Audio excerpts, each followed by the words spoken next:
Hi, welcome. Let's talk about business. My name is Nelson Pena from IMC International, partnering with Yugoskopi Swiss Financial TV. Today, I would like to talk about West Africa, which is very actual. And for this reason, I have invited Mr. Peter Odion Omojiaidi, who is the West African Regional Director and Managing Partner of IMC International. He is on Skype connected from Nigeria. Hi, Peter. Welcome to the studio. Thank you.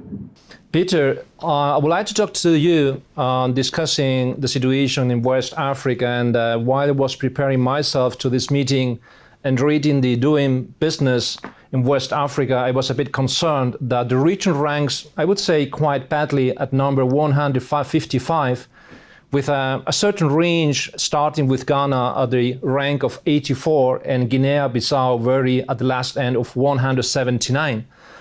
As a businessman, should I make a kind of cycle around West Africa, or is it better as a reputation? Let me thank you for that opening statement.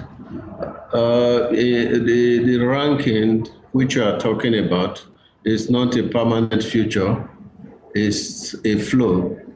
While South Africa may be faring better in that regard, in other areas, they may not be doing too well, better than Nigeria. The population of Nigeria is about 179 million, while that of South Africa is about 53 million. And on the average, the population of West Africa is about 22 million. Considering the population of Nigeria, which is about 179, it will not be prudent to ignore such a big market. And let's look at the GDP ranking. If we could have that slide together. On the GDP ranking, as at 2013, Nigeria in West Africa is ranked on the 23rd position, while South Africa is occupying the 33rd position. So in that regard, it may not be very prudent to ignore such a big market with a GDP of about 522 billion US dollars. So on the aggregate, it may not be advisable to just walk around the West Africa and fly to South Africa. And one may ask, why should you be flying to South Africa when the South Africans are already doing good business in West Africa, especially in Nigeria? They are very visible in the telecommunication sector. And as a businessman, it's not advisable to just turn around and fly to South Africa. What you should try to do is to look at the current defect inadequacies and see how far we can make do with the bad situation. The Chinese are already doing very well in Nigeria and the other West Africa countries. And the Europeans, as at now, and the Americans, they are still wondering about the ease of doing business in South Africa, while in Nigeria and West Africa. So we should not be discouraged by the ranking because it's not a permanent feature. Yes, I guess that Chinese are much more better pragmatic than the statistics of the World Bank, probably. Peter, you are representing a huge region. I have listed here some of the names like Benin, Burkina Faso, Ghana, Mali, Sierra Leone, Nigeria, Togo, Gambia, Cabo Verde, Liberia, Gambia, Togo, Cote d'Ivoire, Niger, Senegal, Guinea-Bissau. It's a huge region. Is this a homogeneous region? For instance, you were talking about the Chinese or Indian or Europeans, potentially also the US coming to West Africa. Where to step in? Should we start with Nigeria, or shall we focus maybe on 2, 3, 4 countries, or depending on the business? What is your suggestion? you have to look at the strength of the various countries that constitute the sub-region. The mineral resources, for example, you may find in Nigeria may not be present in Mauritania. You must be in a position to establish your needs, look at the resources that are bound in the various, the challenges are not the same.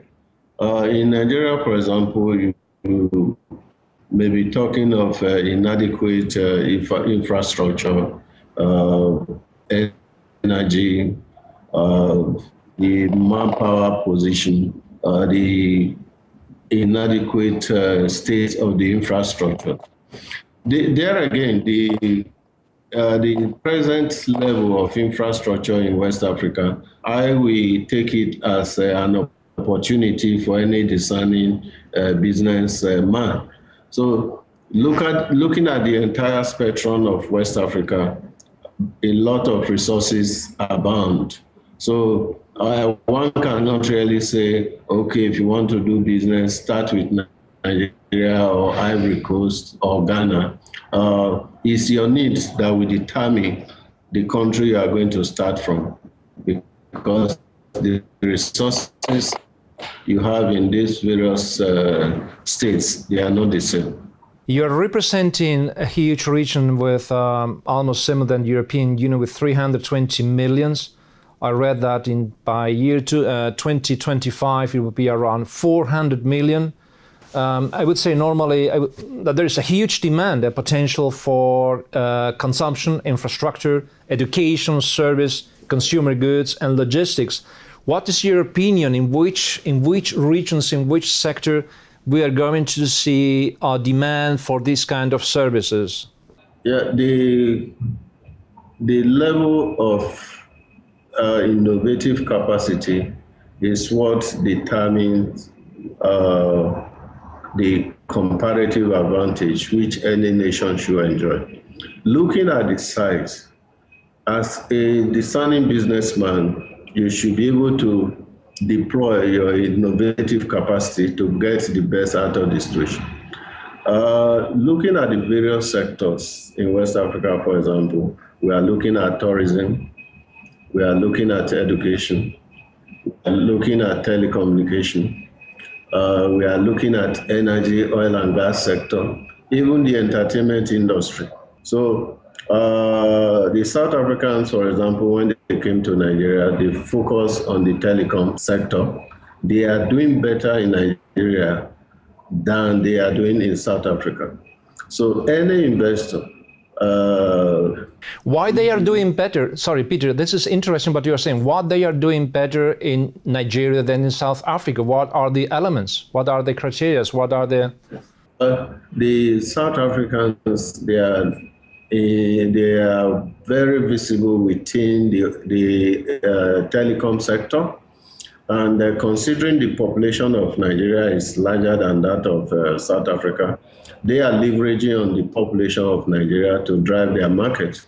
And that is why they are doing better than their present performance in South Africa. Peter, currently, when just 5 minutes ago, I had a lunch meeting with a colleague, and then he said to me, why today consider West Africa also the issue with Ebola and the whole, I would say, ongoing discussion? How does this affect you today? Is this a topic in West Africa, in Nigeria, why you are doing business, or this is just the medias who are making up something? What is the reality from your side there? Yeah, I think it's a reality. It's not a media hype. The first outbreak of Ebola was reported in Nigeria about a month and a few weeks ago. And the Nigerian government, they were able to stand up to the situation. And the scourge was successfully curtailed. And the World Health Organization gave the country a clean bill of health last week. I think as at now, Nigeria is Ebola free, and we'll be able to learn one useful lesson from that harnessing our local resources we, to a large extent, will be able to deliver sufficient dividend to the people. And the disease control department in America actually came to Nigeria to understudy the country on how they were able to curtail the Ebola scourge. And just last week, the federal government of Nigeria deployed about 300 health professionals to Sierra Leone, Liberia, and Guinea to assist in curtailing the Ebola virus in those countries. And the effort of the federal government yesterday was commended by the World Health, by the United Nations. I think it's a plus for the country. I thank you. I just wanted to bring this topic in because obviously if you are talking today with business people about West Africa, I tell you, Peter, here in Europe and I guess in other countries, this is a topic. And I'm sure that this is just, I would say, a sporadic or a temporary situation which on the long term will not affect the potential of your region. You are representing, again, IMC International in West Africa through your leadership with your partners. What is your observation? How, in a normal way, you can really support investors getting into this region? How you do this? What are the criteria? How do you work? How do you support investors doing business in West Africa, in the most important regions like Nigeria or Ghana, for instance? Yes, the reality today is that many organizations, they've lost their way.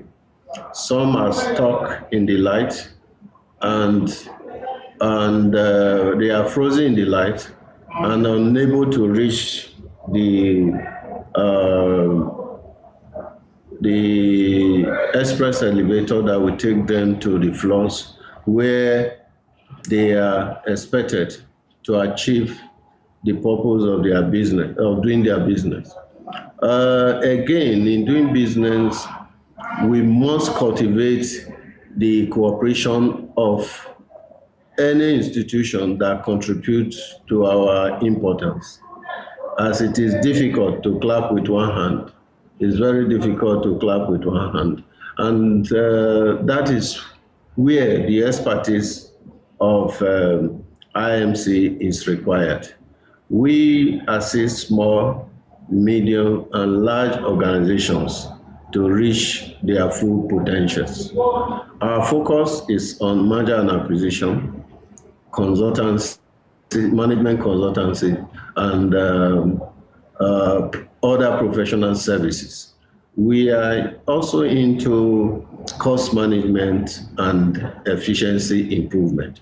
As a global advisory organization with experts, we are able to add value to any local or international business organization that intend operating in West Africa.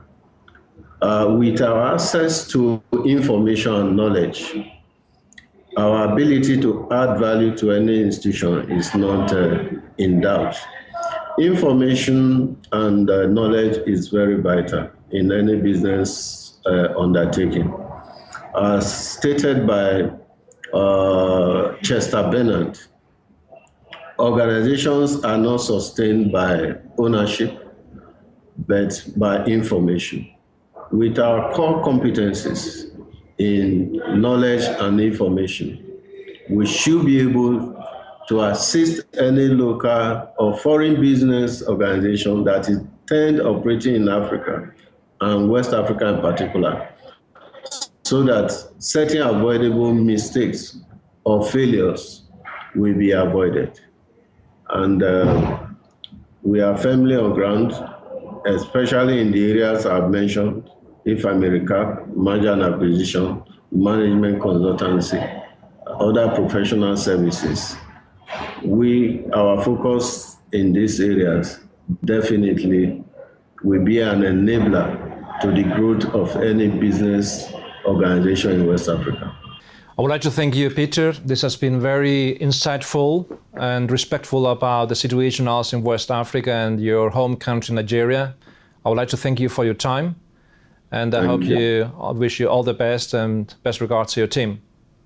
Thank you so much. Thank you. This was Let's Talk About Business with Peter Odin Omojuaidi, Managing Partner of IMC International in West Africa. Bye for now. Thanks.